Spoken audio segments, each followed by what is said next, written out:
Shalom Bapak Ibu, kita bertemu kembali di Renungan Harian HKBP Setia Mekar.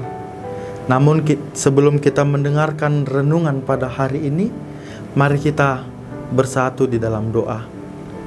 Allah Bapa yang berkuasa di atas surga, kami bersyukur di pagi hari ini, dikala kami dapat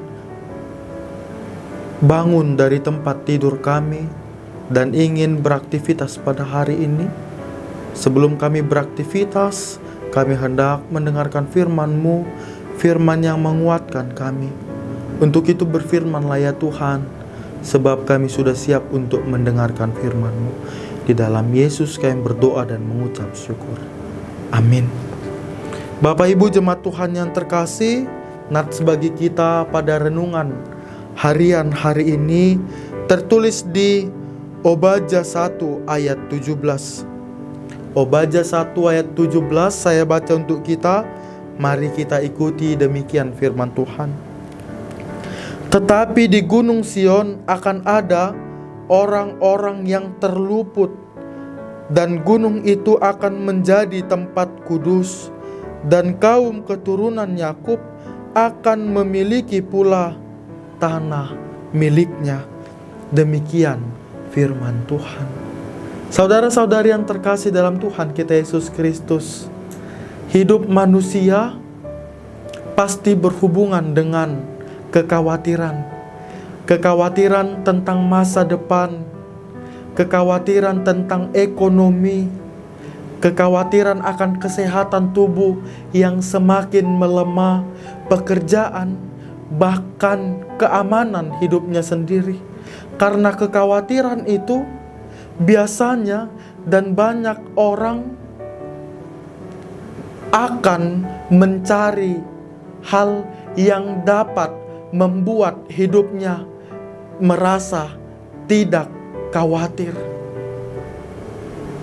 Ada yang merasa sendiri dalam pergumulan, ada juga yang memulai kehilangan kekuatan di dalam hidupnya karena masalah dan silih berganti. Hal yang biasanya dicari ialah kemana aku akan berlindung. Perlindungan manusia biasanya itu adalah orang yang lebih kuat, orang atau dia yang memiliki harta duniawi, jabatan, relasi, atau bahkan kemampuan diri sendiri. Namun Bapak Ibu, semuanya itu terbatas dan bisa mungkin saja mengecewakan.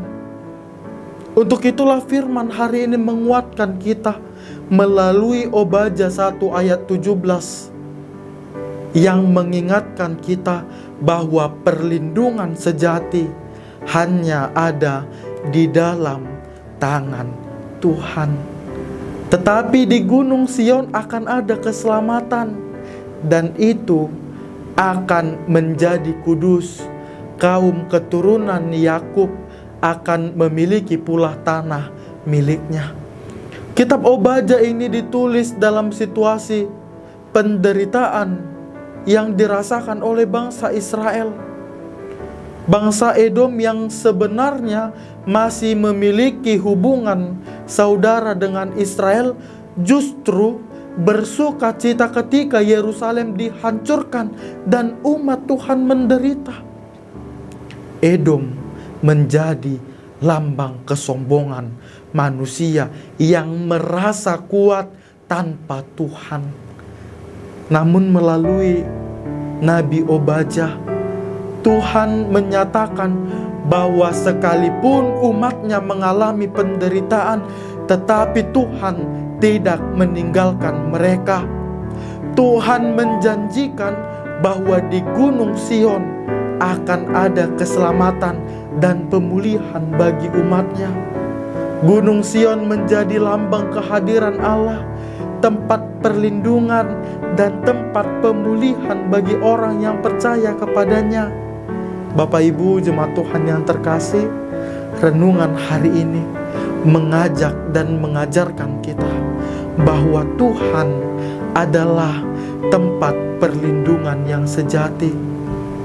Dunia itu mungkin saja bisa berubah, manusia dapat silih berganti meninggalkan kita Bapak Ibu, dan keadaan kita bisa saja runtuh sewaktu-waktu, tetapi Tuhan adalah Allah yang setia. Ketika manusia merasa tidak memiliki tempat bersandar, Tuhan membuka tangannya bagi orang yang datang kepada Dia. Terkadang Tuhan tidak langsung menghilangkan masalah di dalam kehidupan kita, tetapi Tuhan memberikan kekuatan supaya umatnya mampu bertahan di tengah-tengah penderitaan, pergumulan yang dihadapi. Perlindungan Tuhan bukan berarti hidup tanpa masalah menghina, tetapi perlindungan Tuhan adalah kepastian bahwa Tuhan senantiasa menyertai dan melindungi kita. Amin, kita berdoa. Terima kasih ya Tuhan untuk firman-Mu. Biarlah firman-Mu senantiasa bertumbuh dan berbuah di dalam kehidupan kami. Amin.